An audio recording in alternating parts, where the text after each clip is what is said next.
Bonsoir. Bonsoir. Bonsoir Gabriel Attal. Bonsoir Maxime. Bonsoir Monsieur le Premier ministre. Merci d'être avec nous. C'est vous qui ouvrez cette émission.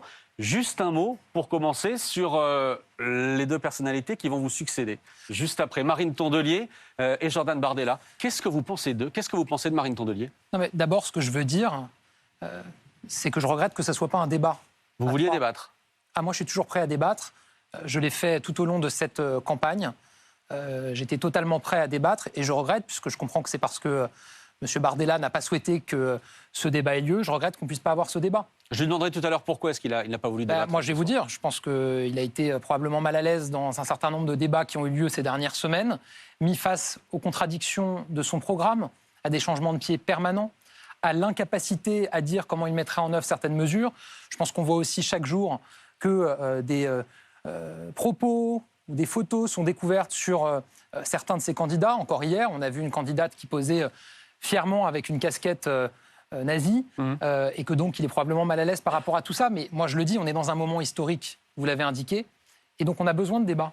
On a besoin de confronter les projets, de confronter les visions, de confronter les valeurs, et donc je le regrette vraiment. Juste une chose, vous ne mettez pas ou plus de signe égal ce soir entre Marine Tondelier et Jordan Bardella, entre le Nouveau Front Populaire et le Rassemblement National? Moi, j'ai jamais raisonné avec des histoires de signe égal ou autre. Moi, j'ai toujours dit que je m'opposais résolument à ceux qui carburent à la division des Français, à la stigmatisation d'une partie de nos concitoyens, à ceux qui carburent à la haine. Moi, je cherche à rassembler, à apaiser et à unir. C'est pas facile, et on doit tous, je pense, faire notre examen de conscience sur le fait qu'on l'a probablement pas fait suffisamment, que peut-être que par certains moments, on a contribué à ce qu'il y ait ce climat.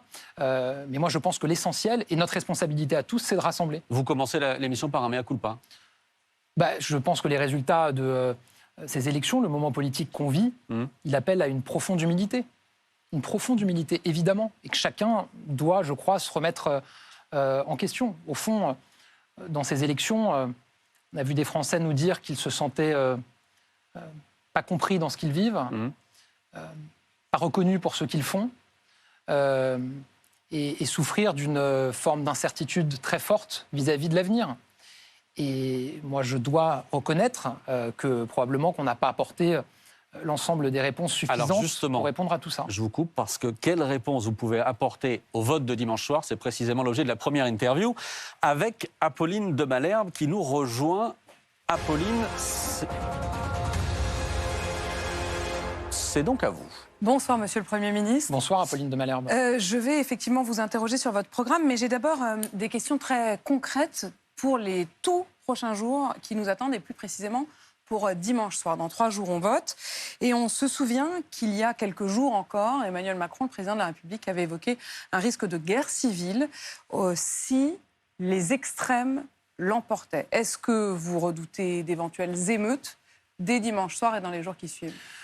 Moi, ce que je dis, c'est qu'il y a des formations politiques, je le disais il y a un instant, qui carburent à la haine, aux passions tristes. Et d'ailleurs, on voit, hélas, qu'un certain nombre de propos racistes ou antisémites se sont multipliés ces dernières semaines, y compris des agressions. C'est probablement le climat qui a été installé dans cette campagne par certaines formations politiques. Qui a contribué, notamment le Rassemblement national. On a vu, et c'est vos confrères de France 2 qui ont montré le témoignage d'une femme qui subit des propos racistes depuis le résultat des élections européennes par des personnes qui se revendiquent soutien du Rassemblement national. Évidemment, en disant ça, je ne dis pas que tous les Français qui ont apporté leur suffrage à des candidats du Rassemblement national partagent cette idéologie ou cette haine. Moi, je n'ai jamais donné de leçons à personne, de leçons de morale. Je dis simplement que quand on est un parti politique qui assume dans son programme et dans sa ligne politique de considérer qu'il y aurait plusieurs sortes de Français, plusieurs catégories de Français, quand on a une origine étrangère, quand on a une double nationalité, on n'est pas un Français vraiment, on est un demi-national, je pense que malheureusement ça contribue à libérer un certain nombre de choses. Et sur les émeutes de dimanche soir, vous pensez que ça ne viendrait que de leur camp? Non, moi j'ai le fait que chez LFI, il y ait par exemple un candidat investi et qui est présent au 2e tour, qui a été fiché S par vos services de renseignement et qui appelle parfois à l'insurrection. Est-ce que vous estimez, quand vous avez commencé votre phrase en disant il y a des partis qui... Oui, et vous l'avez fini en disant c'est le RN. J'ai donné cet exemple-là. Vous avez aussi à l'extrême gauche des propos qui remettent en cause l'autorité de nos policiers, de nos gendarmes. Voilà, moi je me dresse contre tous ces discours. Précisément, si il y a émeute dimanche soir, comme le prédisait en quelque sorte Emmanuel Macron, comme il le redoutait, qui sera aux manettes ? Est-ce que s'il faut dimanche soir rétablir l'ordre, c'est vous qui vous en chargerez? Est-ce que vous resterez d'ailleurs Premier ministre le temps, s'il y a chaos, que ce chaos se calme? Mais d'abord, je ne vais pas me mettre là dans un scénario où il y aurait des violences dimanche soir. Ce scénario, c'est Emmanuel Macron Moi, je fais d'abord l'avait évoqué. confiance à la responsabilité de chacun.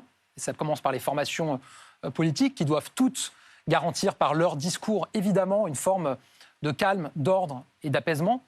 Et donc, je ne vais pas me mettre dans ce scénario-là. On a la chance en France d'avoir des forces de sécurité pour garantir l'ordre. Hélas, des Français vivent dans l'insécurité. Un grand nombre d'entre elles sont en ce moment même en Nouvelle-Calédonie. Il y a une trentaine d'unités de forces mobiles, c'est-à-dire des CRS et des escadrons de gendarmerie mobile, qui sont toujours mobilisés en Nouvelle-Calédonie. En France, sur le territoire donc de l'Hexagone, pardonnez-moi, ils se redoutent, les forces de l'ordre le disent, ils disent qu'il y a une menace terroriste élevée. Le renseignement territorial estime que le risque n'est pas redescendu. Et là, j'ai une autre question à vous poser. Gabriel Attal, le 22 mars 2024, vous avez vous-même décidé d'élever le plan Vigipirate sur l'ensemble du territoire national au niveau écarlate urgence attentat, c'est-à-dire le niveau le plus élevé. Est-ce que c'est toujours le cas? Oui.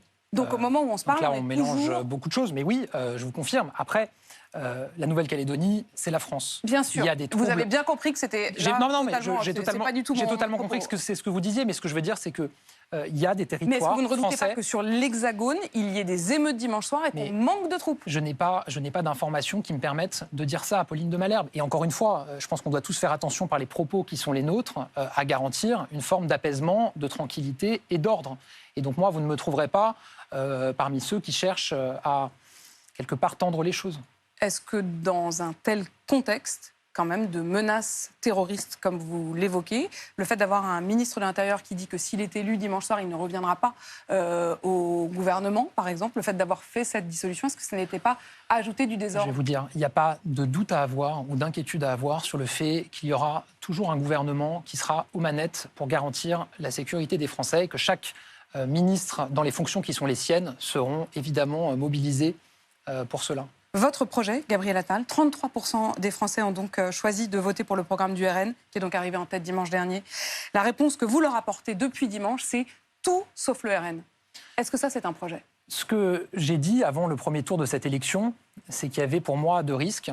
Un risque d'une majorité absolue dominée par la France insoumise.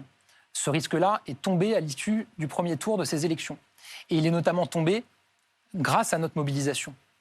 Parce qu'on les a combattus dans le cadre de cette campagne. J'ai fait un certain nombre de débats avec eux.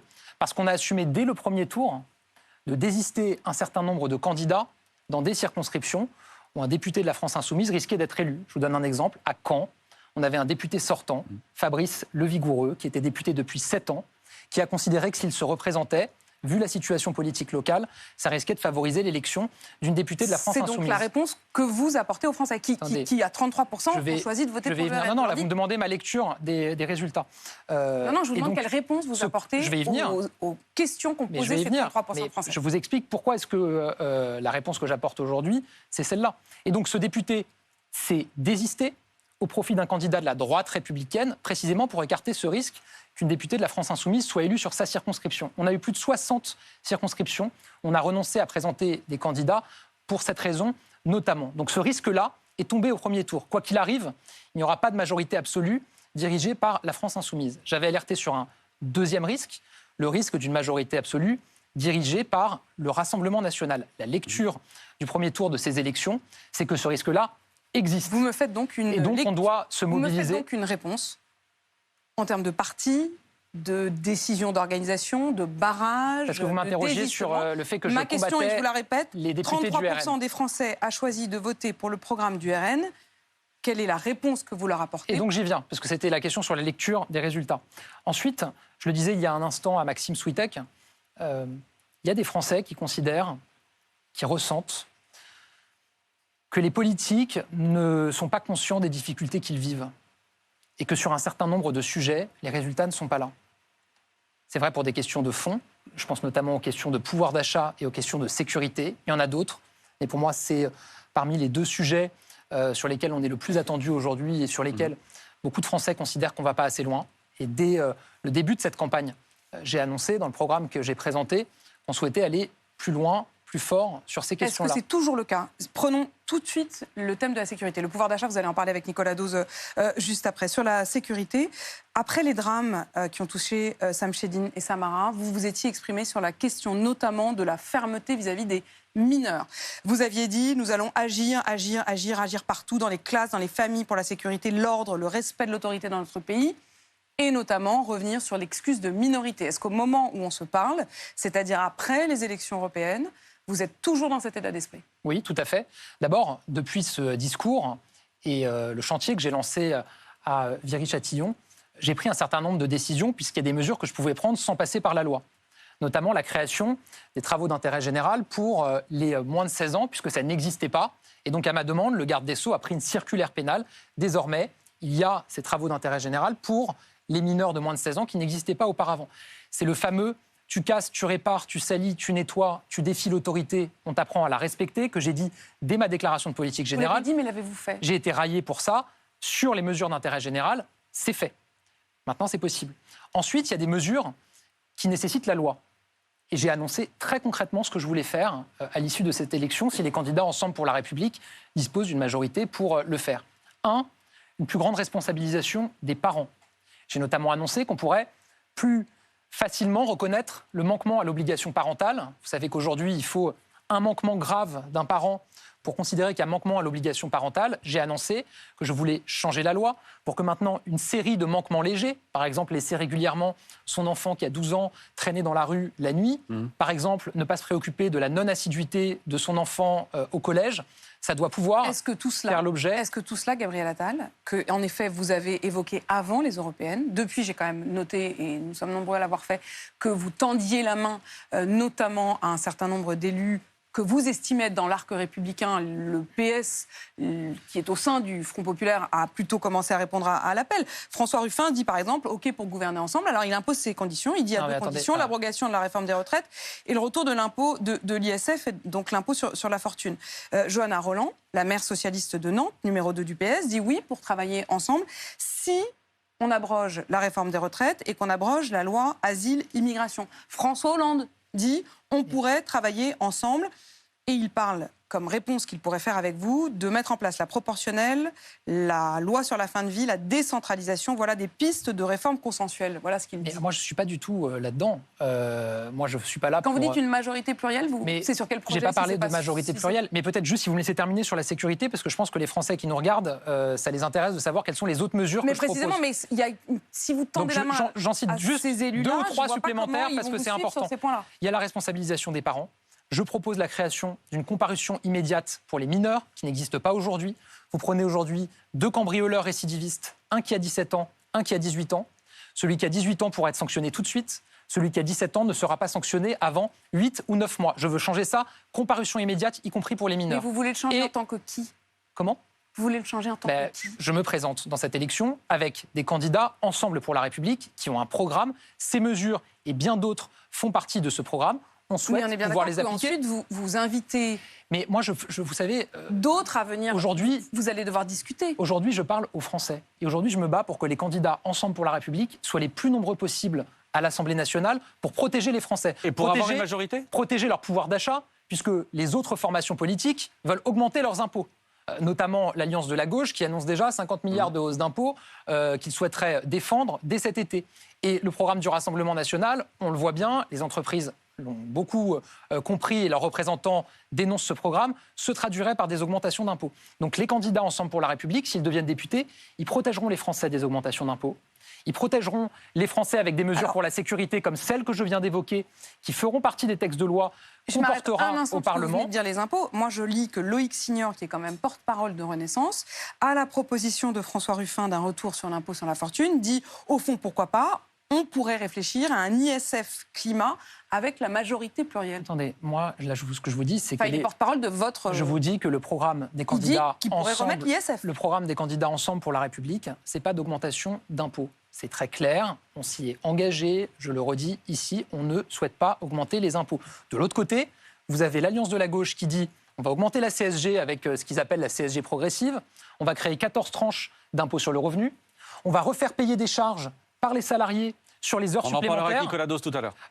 Voilà, ça pour le coup, c'est dans leur programme. Et encore une fois, dans le programme du Rassemblement national de l'extrême droite, ils vous expliquent on va baisser tous les taux de TVA, on va supprimer certains impôts, on ne paiera plus d'impôts jusqu'à 30 ans, on pourra partir à la retraite, on ne sait plus si c'est à 60, 62 ou 66 ans. Mais je suis un peu tout ça, ça se finance et ça se passe par des augmentations d'impôts. Vous en parlez parce que j'ai l'impression que vous y répondez exactement comme vous y répondiez avant qu'il n'y ait ce premier tour des Moi, je franchis les étapes les unes après les autres. Pourquoi vous le feriez aujourd'hui ? L'étape qui est devant nous, c'est le deuxième tour de ces élections législatives, où vous avez plusieurs centaines de candidats ensemble pour la République qui se présentent avec un programme qui est clair. À la différence de beaucoup de nos concurrents, notre programme est clair, il est financé, vous ne pouvez pas faire ce reproche-là, par exemple, crédible. À ce qu'on va entendre tout à l'heure de Marine Tondelier.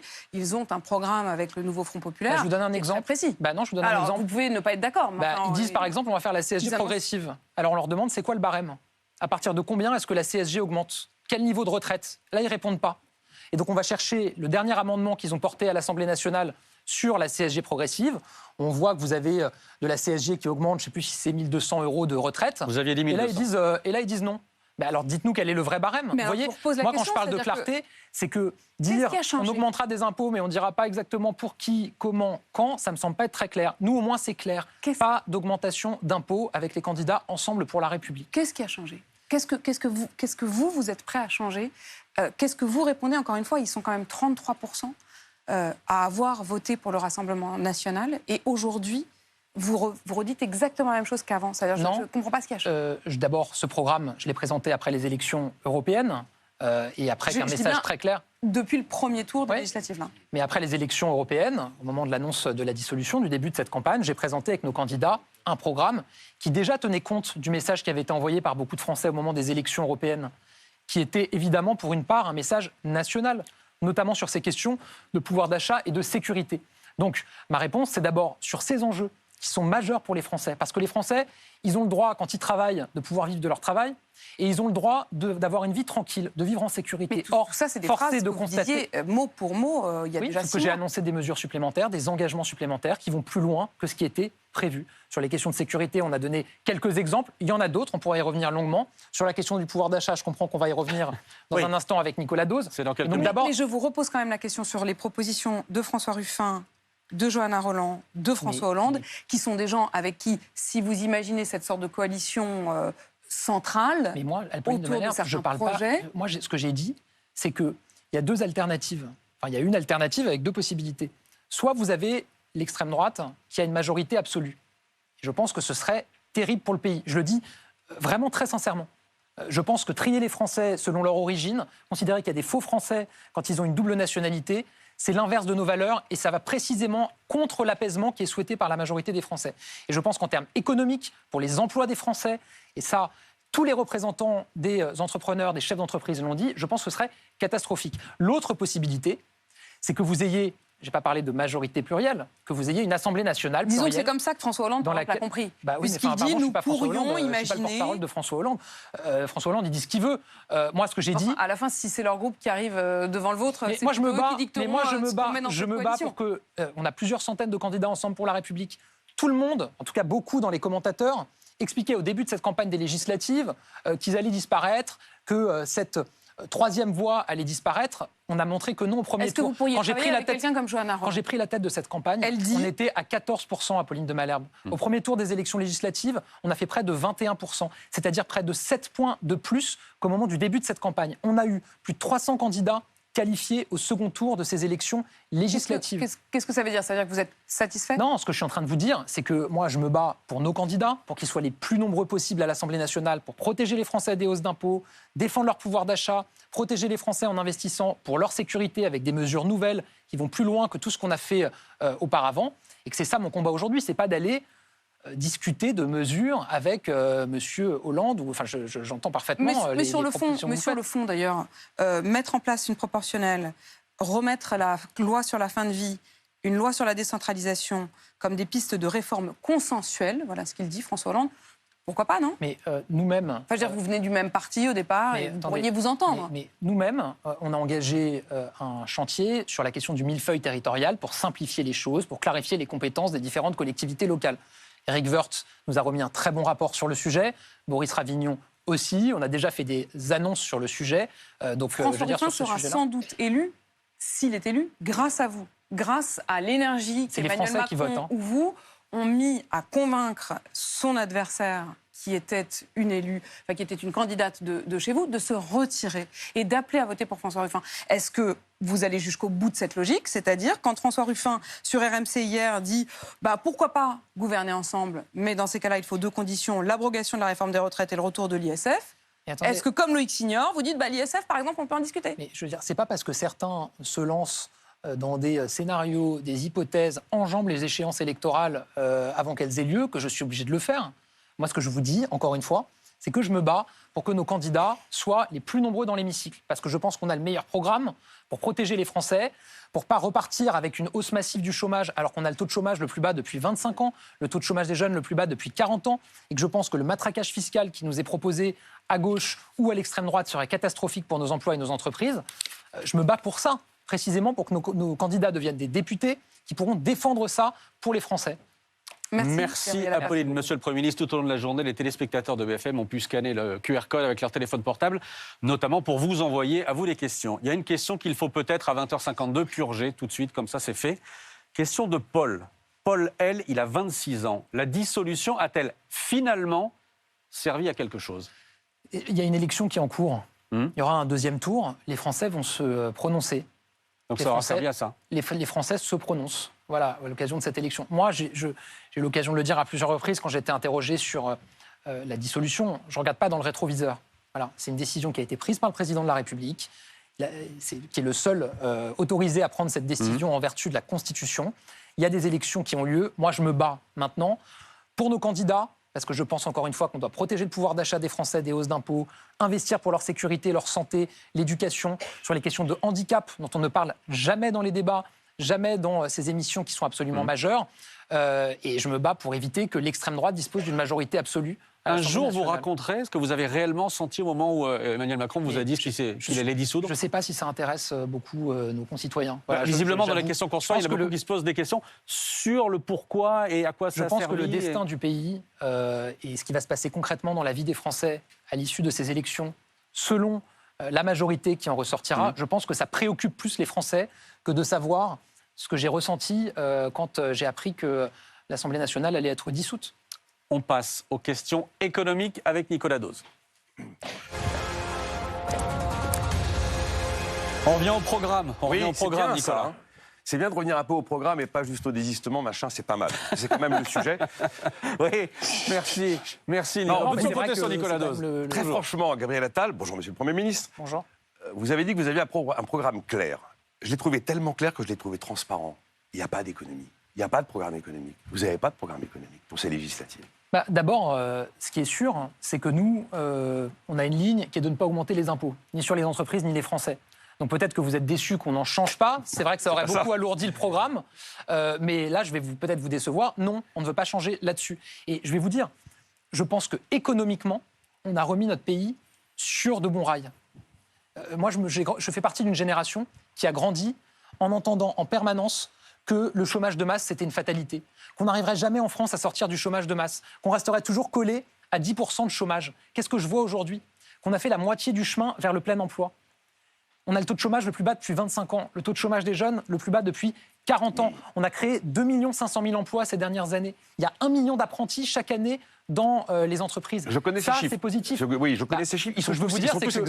Ça, je ne compte pas le changer. Non. Je pense que ça changerait si l'extrême droite avait une majorité absolue ou si les propositions de l'Alliance de la gauche venaient à être appliquées. Parce que dans les deux cas, c'est des augmentations d'impôts sur nos entreprises. Ça, vous venez de le dire avec Apolline, mais bon, je vous le redis. On peut regarder. Vous dites que vous n'avez pas énormément de surprises dans le programme économique. Je n'ai rien surtout. Je n'ai pas de programme économique. Vous avez des propositions sur le pouvoir d'achat pour aller plus loin sur cette question-là.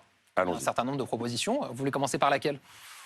Commençons peut-être par, je ne sais pas, l'idée de supprimer les droits de mutation à titre onéreux, qu'on appelle frais de notaire, pour les primo-accédants en dessous de 250 000 euros. Oui. Moi, je vous dis une chose, cette mesure ne passe pas le Conseil constitutionnel. Elle sera inopérante, parce qu'elle va créer une rupture d'égalité devant l'impôt, et vous allez vous faire retoquer par le Conseil constitutionnel. Donc l'annoncer, sachant qu'elle n'ira pas au bout... Vous imaginez bien qu'évidemment, bon, on a étudié cet aspect-là. Elle serait inconstitutionnelle. Vous l'aviez étudié pour la taxe d'habitation ?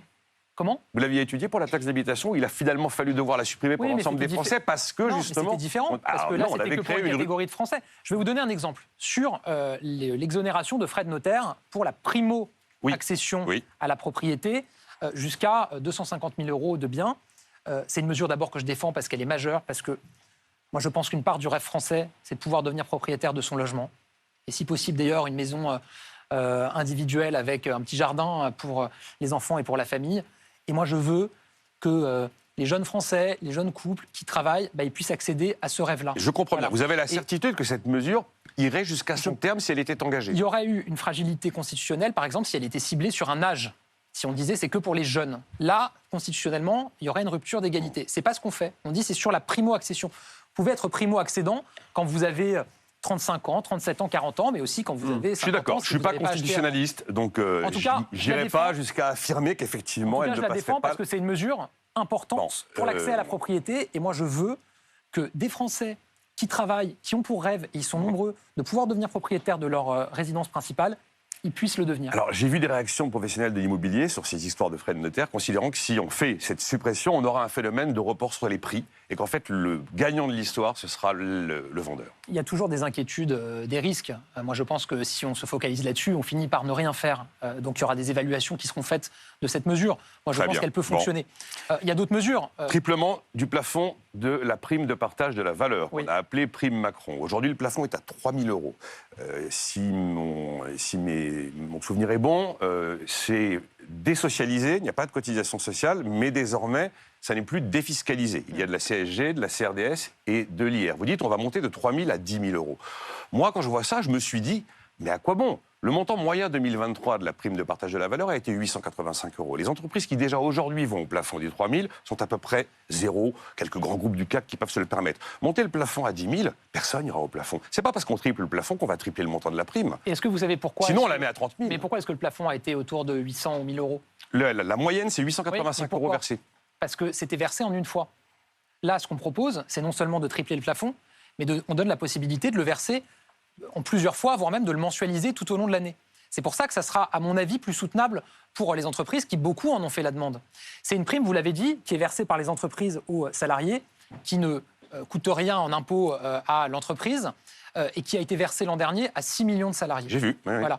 Mais c'est clairement une mesure de pouvoir d'achat. Oui, c'est une vraie mesure de pouvoir d'achat. Et la différence par rapport à avant, c'est que cette fois-ci, on ne dit pas vous le versez en une fois dans l'année, on dit vous pouvez le verser, si vous voulez, tous les mois. Et donc, ça a du sens de relever le plafond pour ça. Okay, il y a une autre mesure sur laquelle je veux revenir, sur les salariés. C'est la question de la progression des salaires. Parce que, évidemment, que les Français qui nous regardent, ce qui leur importe, c'est que leur salaire puisse progresser. Et dès ma nomination à Matignon, dès mon discours de politique générale, j'ai parlé de mon objectif de... Désmicardisation. Désmicardisation. Parce qu'en France, on a un SMIC qui est supérieur à celui de nos voisins, et c'est une chance, mais on a plus de nos salariés qui sont proches du SMIC que chez nos voisins. Oui. On est monté à 17,3% des actifs à un SMIC aujourd'hui. Pour dire les choses différemment, chez nos voisins, les gens restent moins longtemps proches du SMIC, ils progressent plus vite en salaire. Oui. Pourquoi ? Parce qu'en France, quand vous augmentez quelqu'un qui est proche du SMIC, ça vous coûte tout de suite très cher en charge. Car le SMIC, à un SMIC, il n'y a pratiquement pas de cotisation et qu'elles apparaissent à la hausse. Un employeur okay, qui ça, veut... c'est certain, c'est valable. Pour donner un exemple pour les Français qui nous regardent, un employeur qui veut augmenter de 100 euros un salarié au SMIC... 483 euros. Ça lui coûte près de 500 euros d'augmenter de 100 euros son salarié. Donc il faut revoir ce système d'allègement de charges. C'est l'objet d'un rapport de 2 économistes qu'on attend pour savoir comment est-ce qu'on peut lisser... Messieurs Bozio et Wasmer, qui ont beaucoup travaillé sur ce sujet, parce que c'est un sujet qui est très technique. Moi, l'engagement que je prends, avec nos candidats Ensemble pour la République, c'est dès le prochain budget, de revoir ce système d'allègement de charges pour que les entreprises puissent plus facilement augmenter les salaires pour qu'il y ait une meilleure progression salariale. On ne doit pas rester bloqué pendant des années au niveau du SMIC. On doit permettre aux entreprises de faire progresser les salaires. Pourquoi promettre une baisse des prix de l'électricité en février 2025 alors que cette baisse est mécaniquement inscrite dans l'évolution du marché et dans le mode de calcul du tarif réglementé de vente de l'électricité? Elle va se produire qu'on en parle ou qu'on n'en parle pas. Pourquoi mettre ça dans un programme alors que la parole politique sera inopérante sur ce phénomène-là? Alors d'abord, cette baisse, elle est permise par le fait qu'on a réinvesti dans la production d'électricité en France. Parce que nous, on a fait le choix de réinvestir dans le nucléaire, construire des nouvelles centrales, mais aussi investir dans la maintenance de nos centrales. Et on sait que les prix de l'électricité avaient monté parce qu'il y avait notamment des problèmes de maintenance sur nos centrales. Et on investit dans les énergies renouvelables. Pourquoi je dis ça? Parce que c'est important dans cette élection législative. Vous avez le Rassemblement national qui dit aux Français, nous, on est OK pour faire le nucléaire. Par contre, on est contre les énergies renouvelables. On va arrêter d'installer des énergies renouvelables. Or, on sait que dans les années qui viennent, la demande d'électricité va exploser. Ce que dit le Rassemblement national, c'est la demande d'électricité va exploser, mais par contre, on ne va pas installer de nouveaux moyens de production d'électricité avant 10 ou 15 ans quand il y aura des nouveaux réacteurs nucléaires. Qu'est-ce qui va se passer entre les deux? La facture va augmenter. Si vous avez une demande d'électricité qui augmente, mais que vous n'avez pas de production d'électricité qui augmente parce que vous arrêtez les énergies renouvelables, mécaniquement, la facture des Français augmenterait. On est les seuls à dire qu'on veut investir à la fois sur le nucléaire et sur les énergies renouvelables. C'est bon pour la planète et c'est bon pour la facture des Français parce que ça fait plus de production et donc baisser la facture. La raison réelle de cette baisse du prix de l'électricité en février, elle est liée au fait que la façon de calculer le tarif réglementé de vente en France remonte sur les 2 années antérieures. Et donc elle n'inclura plus désormais l'année 2022 qui a été l'année du choc énergétique. Elle est liée à plusieurs choses. Elle est liée au fait qu'aujourd'hui... C'est ça la vraie raison. Non, elle est liée à plusieurs choses. Mécaniquement, on aura ça sans même en parler dans un programme. Elle est liée à plusieurs choses. Elle est liée aussi que nos centrales tournent, contrairement à ce qui s'est passé il y a 2 ans où effectivement il y avait eu des problèmes de maintenance et donc les prix avaient augmenté.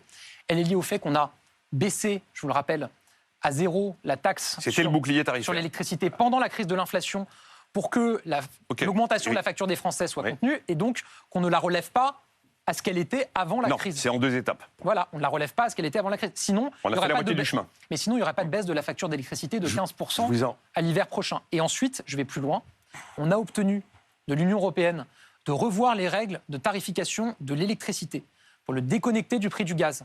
Cette réforme, elle entre en vigueur en 2026. En 2026. Elle est ultra complexe à expliquer. Mais elle est là. Et comme vous êtes un expert, vous savez qu'on a obtenu ce qu'on voulait. Ça a duré 1 an, oui, j'ai bien vu. 1 an de négociation, on a obtenu ce qu'on voulait. Bien vu. Donc ce qu'on est en train de se dire, c'est que hiver prochain, la facture d'électricité baisse de 15%. Et que les années suivantes, elle va continuer à baisser parce qu'on a obtenu le changement du mode de calcul du prix de l'électricité. Je vous ai entendu dire, les Français ont besoin de savoir ce que le politique peut faire pour leur pouvoir d'achat. Oui. Vous ne croyez pas qu'un jour, il faudrait expliquer que le politique ne peut rien faire pour le pouvoir d'achat, à part moins le ponctionner avec des prélèvements obligatoires? Le moteur du pouvoir d'achat, le moteur des revenus dans une économie normale, ça vient de la production. La production, elle dépend de 2 facteurs qui sont le capital et le travail. Et c'est la réunion de ces 2 facteurs capital-travail, lorsqu'elle est efficace, qui fabrique des gains de productivité et qui tire le pouvoir d'achat. Et là, on sort des mesures dans tous les sens, des bricolages. C'est ça le pouvoir d'achat, monsieur le Premier ministre. Ça n'est absolument pas des choix politiques. Si on va au bout de votre logique, qu'est-ce qui permet la production d'activité et la création d'emplois? C'est aussi des décisions politiques. L'investissement, l'innovation, le travail. Mais bien sûr, mais parce qu'on choisit de le faire. Est-ce qu'on aurait aujourd'hui 2 500 000 emplois qui auraient été créés si on n'avait pas mis en place la politique économique qu'on a portée depuis 7 ans maintenant, en baissant l'impôt sur les sociétés de 33% à 25%? Ça, c'est la politique de l'offre. En investissant massivement dans la formation, comme on l'a fait avec le CPF, avec le développement de l'apprentissage. Il y avait 200 000 apprentis chaque année il y a 7 ans. Il y en a aujourd'hui près d'1 million. Ce qui se passe aujourd'hui avec ce taux de chômage le plus bas depuis 25 ans et le taux de chômage des jeunes le plus bas depuis 40 ans, c'est aussi le fruit de décisions politiques. Donc moi, je me dresse vraiment... sur la politique de l'emploi, c'est des décisions politiques. Mais le moteur du pouvoir d'achat, c'est pas un choix politique. D'accord, mais le pouvoir d'achat, c'est quand même le fait de pouvoir travailler et ensuite de bien vivre de son travail. Le marqueur. Je pense que là, ce qu'on a encore une fois réussi à faire, c'est à sortir du chômage de masse. Et le plein emploi, il est atteignable. Il est atteignable. On a fait la moitié du chemin. Et je pense que maintenant, ce qu'il faut faire, c'est prendre toutes les mesures possibles pour libérer les augmentations de salaire. Je viens de vous donner un exemple sur les allègements de charges. Et il y a d'autres exemples qu'on pourrait prendre. J'ai hâte de voir la technique du lissage des relèvements de cotisations. Vous l'avez dit vous-même, il y a 2 experts. Oui, il y a 2 experts. Sur ce sujet-là. Ça me passionne. J'attends le rapport Bozio-Wasmer avec intérêt, parce que je connais ce phénomène de smicardisation. On était à 15% de smicard, on est à 17,3%, du fait des hausses de SMIC régulières liées à l'inflation. Le SMIC a augmenté. Oui, absolument. De 20% ces dernières années. Il y a eu un marqueur économique dans la campagne vous concernant, c'est l'histoire de l'assurance chômage. Il y a un décret. On l'annonce pour le 1er juillet. président de la République a l'air de faire un peu pause à un moment. Quelques jours plus tard, vous dites, mais non, ce sera bien le 1er juillet. Et là, c'est juste un décret de jonction, un décret technique qui a été publié de manière à ce que, juridiquement, il n'y ait pas un vide juridique pour le fonctionnement de l'UNEDIC. Et pchit, la réforme de l'assurance chômage disparaît. Qu'est-ce qui s'est passé? Mais je ne peux pas, vous savez, d'un côté, dire que les Français nous ont envoyé un message clair au moment des élections législatives, du premier tour, au moment des élections européennes, compris, je pense, en nous demandant de gouverner différemment, de nous parler davantage avec d'autres formations politiques, et publier le lendemain de ce premier tour un décret. Si je l'avais fait, tout le monde ici serait en train de me dire c'est un passage en force, vous ne tenez pas compte du fait qu'on est dans une élection. Donc moi, j'assume d'avoir suspendu cette réforme le temps de ces élections législatives, ce qui permettra ensuite de la discuter avec les forces qui auront été élues au Parlement. Je constate que l'ensemble des forces qui concourent dans cette élection, dans l'opposition, que ce soit l'extrême droite ou l'extrême gauche, s'est opposé à cette réforme. Le décret actuellement mis en place s'arrête fin juillet, donc début août, on reprend? Comment? Le décret actuellement mis en place. Un décret de jonction jusqu'au 31 juillet. 31 juillet, donc on reprend le 1er août?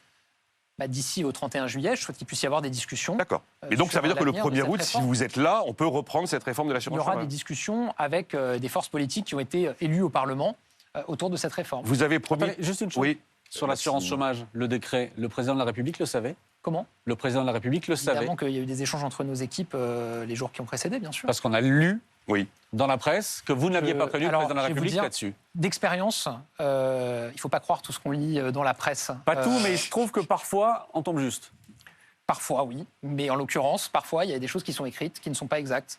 C'est pas une critique des journalistes, mais c'est juste que parfois, ils sont pas bien informés. Vous avez promis nos équipes avaient échangé. Vous avez promis de gonfler le leasing de la voiture à 100 € à 100 000 véhicules. Oui. Mais est-ce que déjà vous avez payé les concessionnaires qui attendent depuis des mois les 13 000 € par véhicule d'aide d'État? Les versements sont en cours, ils ont été faits dans une large partie. Ça aussi, c'est une mesure qui est positive.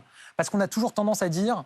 Ça a été très long et la plateforme de l'automobile que j'ai contactée aujourd'hui dit ça se régularise, mais c'est pas fini. Mais surtout, 50 000 véhicules en leasing à moins de 100 € par mois, véhicules électriques, qui sont partis très très vite. Ah oui, très vite. Mais oui, mais parce que moi j'entends en permanence des politiques qui nous expliquent que pour faire la transition écologique, il faut taxer les Français, il faut augmenter leurs impôts, augmenter leurs taxes, etc. Moi je pense qu'on peut y arriver en accompagnant les Français. C'est ce qu'on fait avec le bonus écologique, la prime à la conversion pour changer de véhicule. Cette mesure du leasing, elle est vraiment positive. Et donc j'ai annoncé que je souhaitais qu'on puisse doubler le nombre de véhicules concernés et qu'on puisse les cibler prioritairement sur ceux qui prennent soin de nous, c'est-à-dire les métiers du soin, les aides à domicile, les infirmières libérales qui ont besoin de se déplacer, d'utiliser un véhicule. Je souhaite qu'elles soient prioritaires dans l'accès à ces véhicules électriques en leasing social. Merci. Merci Nicolas. Avant d'accueillir Benjamin Duhamel, Monsieur le Premier ministre, je vous écoute tout à l'heure, je note un certain nombre de choses. Et juste pour comprendre dans quel état d'esprit vous êtes ce soir, vous disiez par exemple à l'instant, dès le prochain budget, ça veut dire que vous imaginez qu'après dimanche, vous aurez une majorité, vous, Gabriel Attal? Ce que je dis, c'est qu'il y aura un budget qui sera présenté et qui devra être voté à l'automne prochain pour l'année 2025. Parce que si on n'a pas de budget, on ne paye pas nos fonctionnaires, on ne finance pas les services publics, on doit fermer les écoles. Donc il y aura de toute façon un budget. Et les candidats Ensemble pour la République défendront dans ce budget un certain nombre de mesures qui sont dans notre programme et qu'on propose pour les Français sur leur pouvoir d'achat, sur le réinvestissement vous ne nous dites pas dans ce soir, l'école, dans la santé, dans la sécurité, sur la question du handicap, à nouveau, dont on ne parle jamais dans les émissions. Vous ne nous dites pas ce soir, j'aurai une majorité. Nous aurons une majorité. Je me bats pour ça. Moi, je me bats pour nos candidats qui sont plusieurs centaines à concourir dans cette élection, évidemment. Et je me bats pour qu'ils puissent, dans cette nouvelle Assemblée nationale, dans cette nouvelle donne, quelque part, travailler projet par projet, avec d'autres forces politiques. Les sondages, ils ont quelle place dans votre esprit ce soir? Moi, qui vous donne très loin, ce qui est notamment du Rassemblement national. C'est le vote des Français, c'est les Français qui décident. Et je n'ai pas besoin de sondages pour voir que les Français nous ont envoyé un message très clair. Il y a eu les élections européennes. Ce n'est pas un sondage, c'est le résultat d'une élection. Et le premier tour des élections législatives. Allez, Benjamin Duhamel.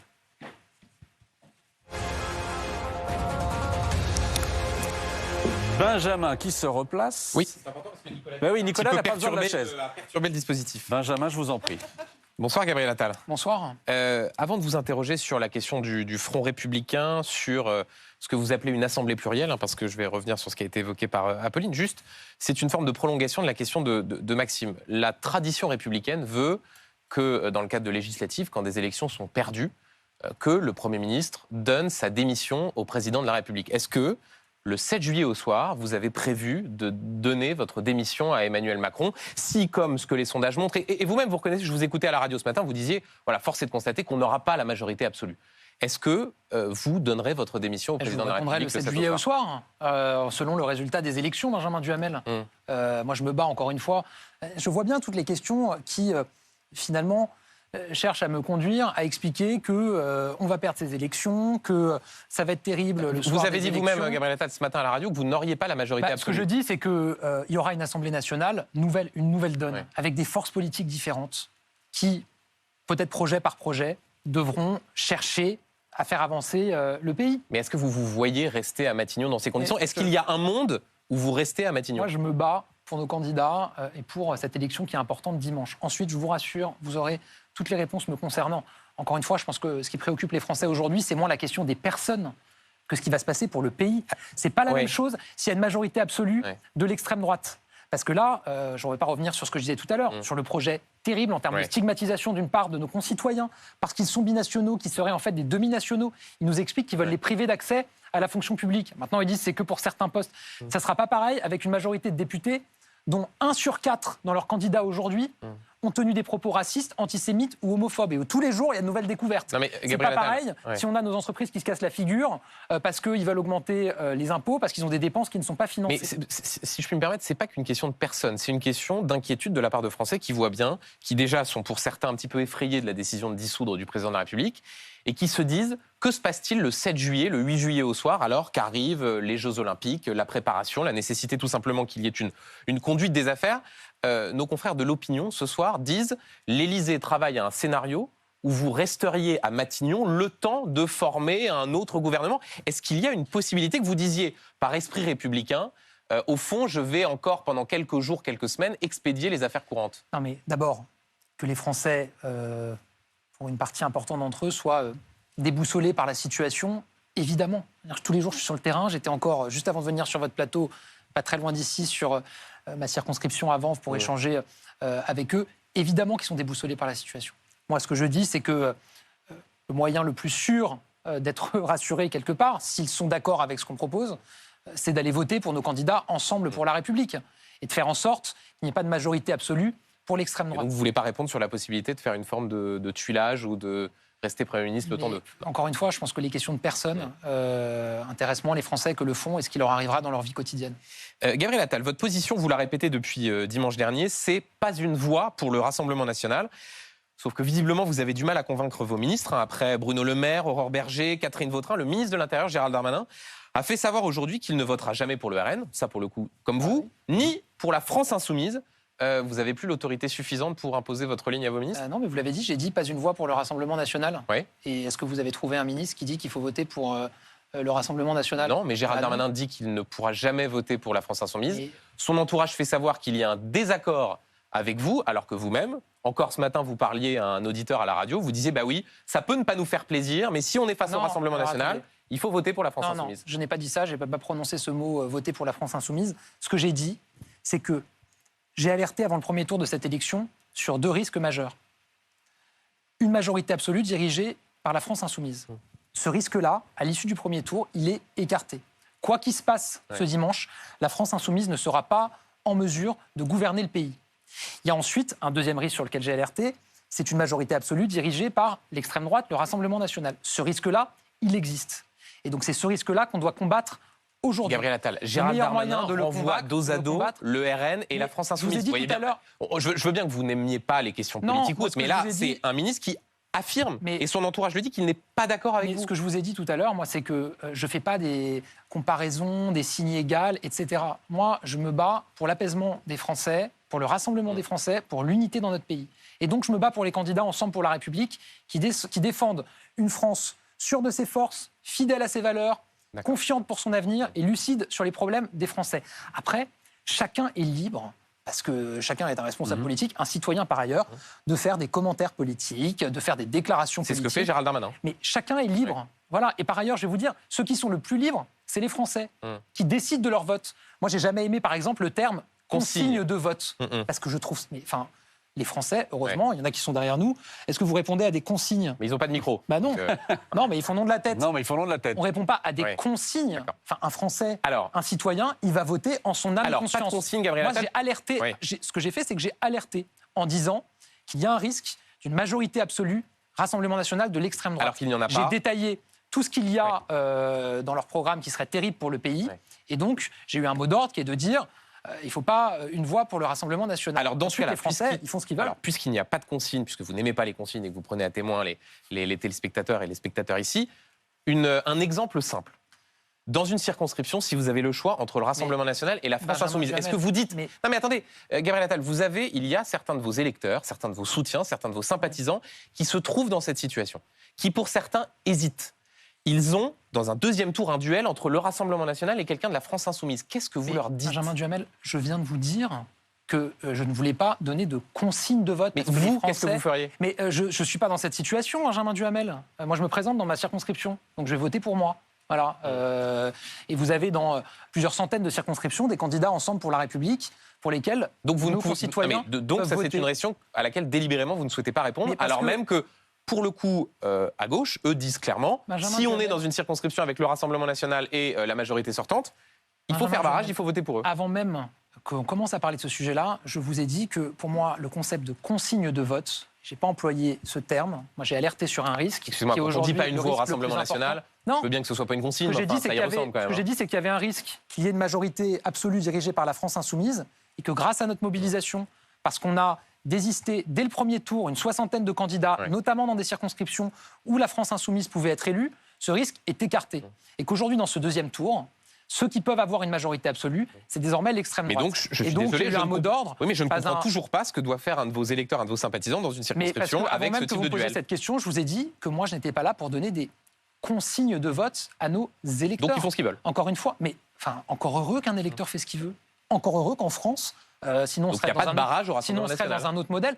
On a fait le choix, dans un certain nombre de circonscriptions, de désister nos candidats. Ça a été dit tout à l'heure, ça a été rappelé. Dans certaines circonscriptions, Ouais. on a des candidats qui considéraient que le maintien de leur candidature au deuxième tour risquait de favoriser l'élection d'un député d'extrême droite. Ils se sont retirés. Et d'ailleurs, je veux saluer cette responsabilité parce que quand vous avez fait campagne pendant 3 semaines avec vos équipes, que vous avez des gens qui ont voté pour vous, que vous pouvez vous maintenir au deuxième tour et que vous décidez de ne pas le faire, évidemment que ça vous coûte. Évidemment que ça vous coûte. Pourquoi est-ce qu'ils l'ont fait?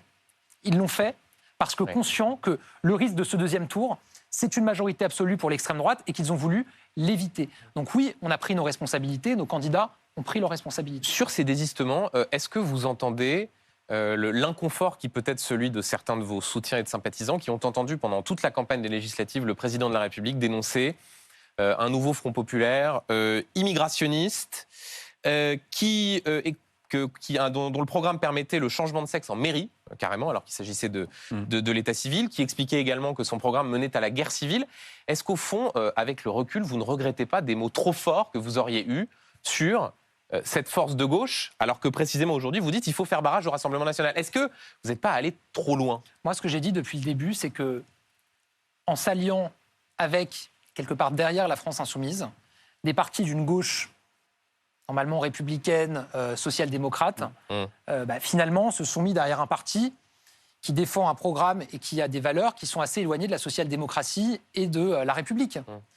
Et je l'ai dénoncé, en considérant que parce que ces partis se sont mis derrière la France insoumise, ça les privait de la possibilité d'être une force d'alternance démocratique dans ces élections. C'est ce que j'ai dit depuis le début. Et donc vos candidats se désistent pour des candidats qui portent un programme immigrationniste, Pas du tout. changement Ils de se sexe en mairie, Pas du tout, qui mène à la Benjamin. guerre civile. Pas du tout, Si Benjamin on prend Duhamel. les mots du président de la Ils République. se désistent parce qu'on a écarté au premier tour la possibilité pour une alliance dominée par la France insoumise d'avoir une majorité absolue, qui n'existe plus quels que soient les résultats de l'élection de ce dimanche, et qu'aujourd'hui, il s'agit d'écarter le risque d'avoir une alliance dominée par l'extrême droite qui serait majoritaire à l'Assemblée nationale. Vous savez, moi, je pense être celui qui a été le plus combattu et qui a le plus combattu la France insoumise depuis plusieurs années.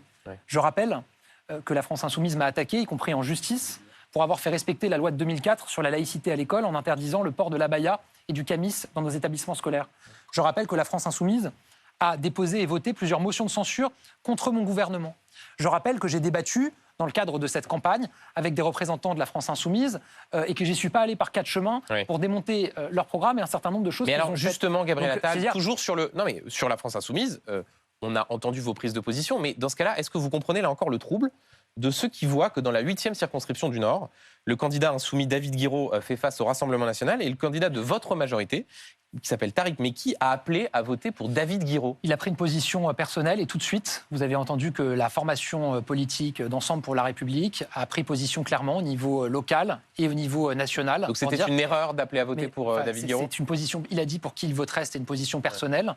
Et le parti a rappelé qu'il ne donnait pas de consigne de vote. Et donc, les choses ont été clarifiées immédiatement. J'entends qu'elles aient pu troubler des électeurs.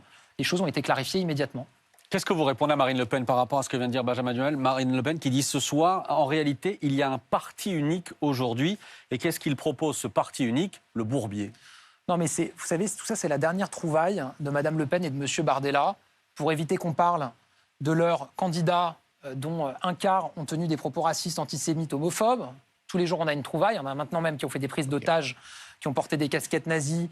On en parlera tout à l'heure avec Jordan Bardella. Enfin, voilà, tous les jours, il y a des découvertes. Et ils voudraient qu'ils siègent à l'Assemblée nationale, voire même qu'ils soient au gouvernement. Enfin, pardon, c'est quand même inquiétant. Donc pour masquer tout ça, pour masquer le fait qu'il y a eu moult reniements sur leur programme, qui sont incapables d'expliquer comment ils le mettraient en œuvre, ils trouvent cette espèce de grosses ficelles à expliquer.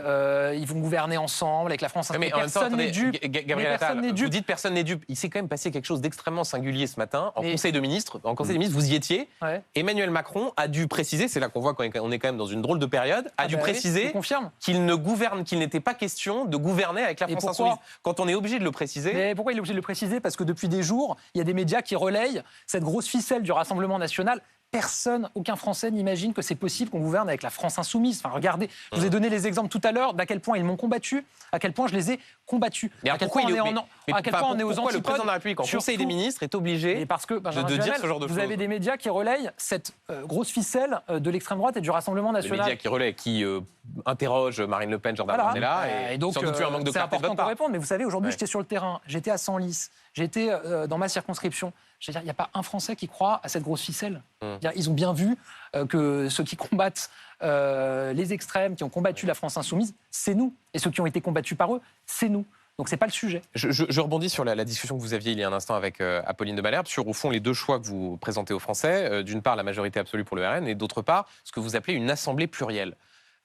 Une assemblée plurielle, c'est-à-dire aucun groupe n'a la majorité absolue, jusque-là on est d'accord. Comment ça fonctionne ? Comment est-ce que concrètement, là, je pense à ceux qui nous regardent et qui sont peut-être inquiets sur la façon dont les institutions peuvent résister ou non à ce type de situation politique, comment ça marche une assemblée plurielle ? Je vais vous dire, je pense qu'il y a une forme de nouvelle donne nécessaire à l'issue de ces élections législatives, où chacun va devoir, quelque part, réinventer sa manière de travailler avec les autres, évidemment. Mais concrètement, ça veut dire quoi ? Ça dépendra de chacun d'entre nous, ça dépendra de chaque responsable politique, et moi je compte bien y prendre toute ma part. Ça dépendra de notre capacité à faire différemment de tout ce qui a été fait auparavant. Parce que je vais vous dire, ceux qui ne seront pas dans cet état d'esprit à l'issue des élections législatives seront quelque part responsables d'une forme de blocage dans le pays. Vous y prendrez toute votre part, ça veut dire quoi ? Ça veut dire que moi je souhaite évidemment pouvoir contribuer à ce que des solutions soient apportées aux problèmes des Français à l'issue de ces élections législatives. Mais est-ce que ça veut dire... Et par exemple, emmener le groupe ensemble, être le leader du groupe ensemble à l'Assemblée nationale ? C'est pour ça que je suis moi-même candidat dans cette élection législative, parce que je souhaite évidemment y prendre toute ma part. Mais juste, vous dites nouvelle donne dans cette assemblée plurielle. Est-ce que ça veut dire que la force politique que vous représentez devra aussi apprendre à faire des concessions ? C'est-à-dire à dire, voilà, on a ça, des idées auxquelles on croit, mais il faut, s'il y a des projets de loi transpartisans, l'idée d'aller, de faire un pas vers les autres. Parce que, honnêtement, vous avez quand même assez peu fait ces dernières années. Mais moi, vous savez, je pense qu'on doit faire différemment. Et je vais vous faire une confidence.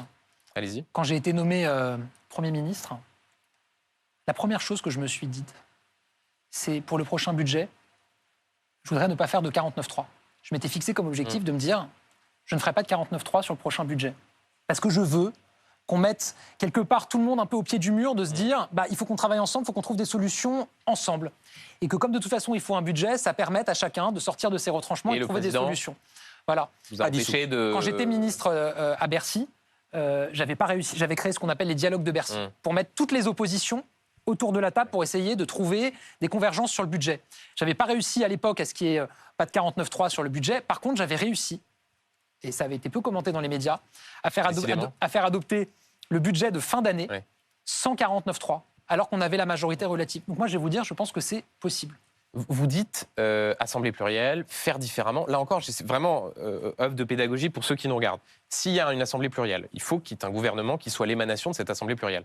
Comment ça peut marcher ? Et là, en fait, vous franchissez les étapes qui n'ont... Enfin, voilà, ah oui, mais c'est ce que vous souhaitez, puisque vous souhaitez que le RN n'ait pas la majorité absolue. On est d'accord. Bon. Et je souhaite, deuxième chose, que les candidats ensemble pour la République, qui veulent protéger les Français des hausses d'impôts, protéger les Français en continuant à investir dans leur sécurité, durcir notamment les sanctions pour lutter contre la délinquance des mineurs, protéger les Français en agissant pour la transition écologique, protéger les Français en agissant pour l'éducation, on en a peu parlé ce soir, pour la santé des Français.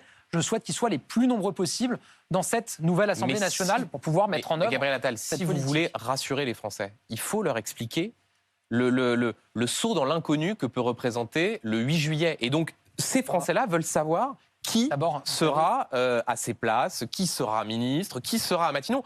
Ces Français-là, ils attendent d'être rassurés. Ouais, mais d'abord, vous savez, ce qui est connu, le saut qui est connu, c'est si l'extrême droite a une majorité absolue, elle mettra en œuvre son programme.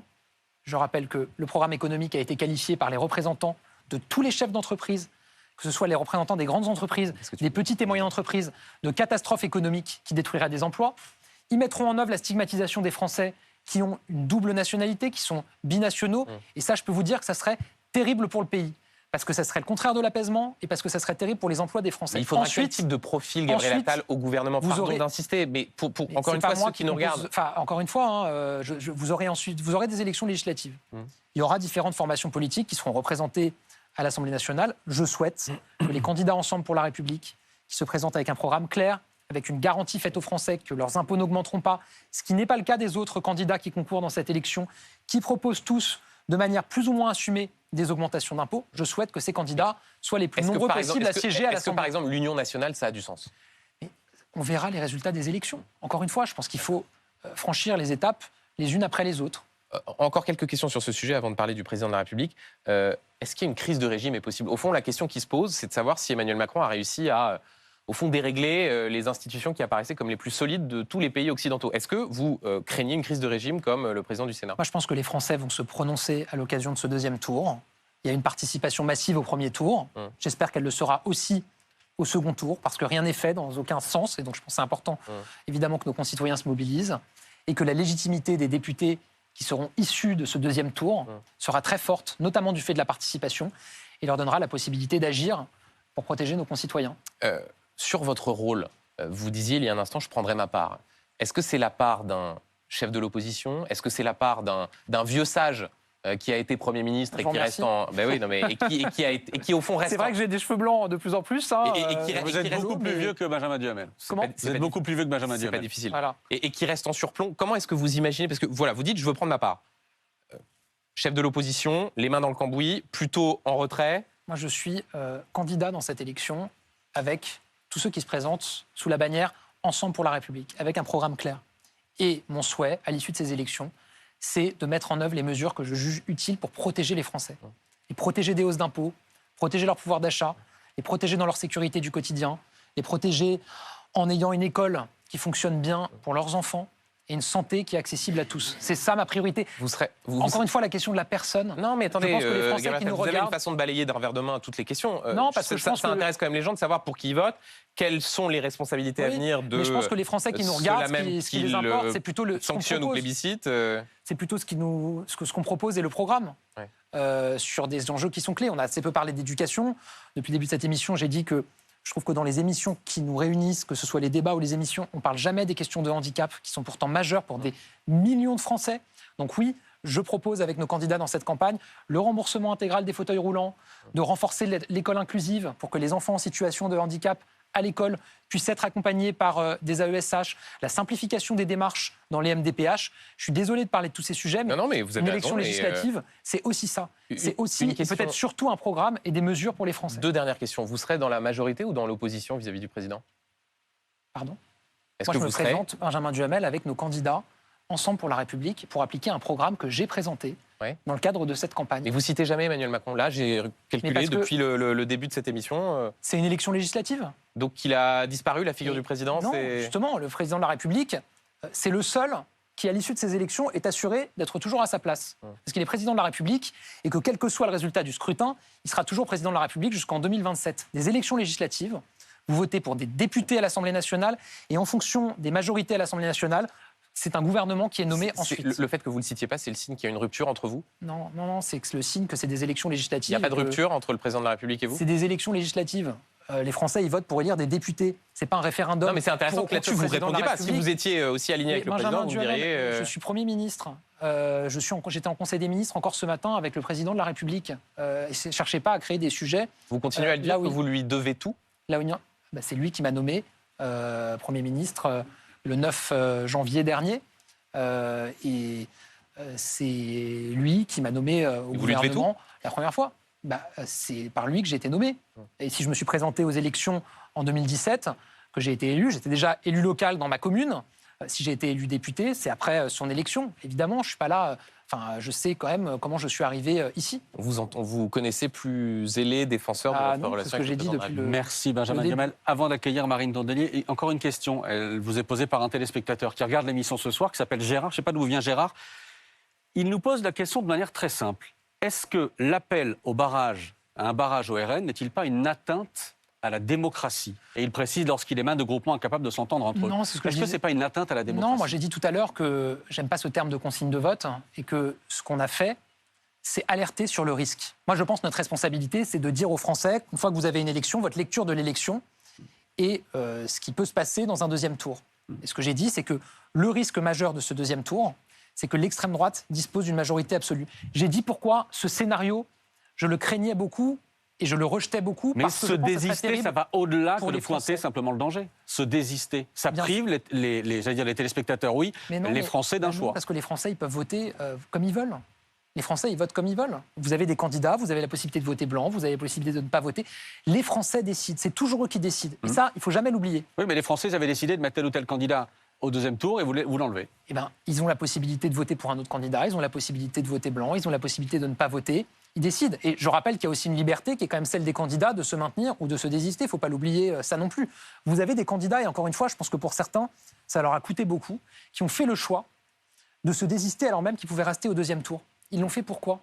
Ils l'ont fait parce qu'ils considèrent que leur pays est plus important que leur parti ou que leur personne. Et que la perspective d'avoir une extrême droite majoritaire à l'Assemblée nationale, avec des candidats qui ont tenu des propos racistes, antisémites, homophobes, qui ont un programme de stigmatisation et de division, la perspective de les voir majoritaires à l'Assemblée et dans un gouvernement était telle et les inquiétait tellement qu'ils étaient prêts à renoncer à leur candidature pour faire en sorte qu'ils puissent ne pas avoir une majorité absolue. Se désister, ça n'est pas trahir d'une certaine manière ces électeurs? Je ne crois pas. Moi, je pense que se désister, c'est un choix qui est infiniment personnel, qui a été fait par des candidats qui considèrent que leurs idéaux, c'est de protéger notre pays et qu'une majorité absolue pour l'extrême droite serait terrible pour notre pays et pour les Français et qu'ils ne veulent pas y participer en maintenant une candidature qui n'aurait pas la chance, qui n'aurait de toute façon aucune chance de gagner. Voilà.